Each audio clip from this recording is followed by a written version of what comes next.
তো এভরিওয়ান, আজকে আমি রান্না করব নুডলস উইথ পাস্তা। তো প্রথমে আমি কড়াইতে তেলটা দিয়ে দিলাম গরম হতে। তেলটা গরম হয়ে গেলে এর মধ্যে আমি চিংড়ি মাছ ছেড়ে দেবো, যেগুলো আমি আগে থেকে খোসা ছড়িয়ে ছোটো ছোটো টুকরো করে রেখেছি। তো এগুলো চিংড়ি মাছগুলো কিছুক্ষণ ভেজে নেব এই গরম তেলের মধ্যে। তারপর আমি এর মধ্যে দিয়ে দিব পেঁয়াজ কুচি। পেঁয়াজ কুচিটা দিয়ে আরও কিছুক্ষণ ভেজে নেড়েচেড়ে ভেজে তারপর আমি দেবো সবজি, গাজর, ফুলকপি, আলু এবং সিম দিয়ে দিলাম। সবজিগুলো দিয়ে নাড়াচাড়া করব কিছুক্ষণ। আর একটু লবণ আর যে প্যাকেট মশলাটা আছে সেটাও দিয়ে দিব আমি। এর সাথে যে ম্যাজিক মশলাটা ছিল সেটাই আমি এর মধ্যে দিয়ে দিলাম। আমি আরও একটা ম্যাজিক মশলা দিয়েছি, যেটা আসলে ভিডিওতে করা হয় নাই।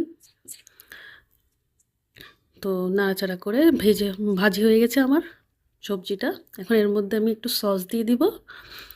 সস দিয়ে আমি আরও কিছুক্ষণ নাড়াচাড়া করব। তো এরপর আমি যে পাস্তা আর নুডলস মিক্স সিদ্ধ করা ছিল সেটা দিয়ে আরও কিছুক্ষণ নাড়াচাড়া করব। এটা আমার খুব পছন্দের একটা খাবার। তো হয়ে গেছে আমার নুডলস উইথ পাস্তা, সস দিয়ে সাজিয়ে রেখে দিলাম। Thank you. চ্যানেলটি লাইক সাবস্ক্রাইব করে দিন।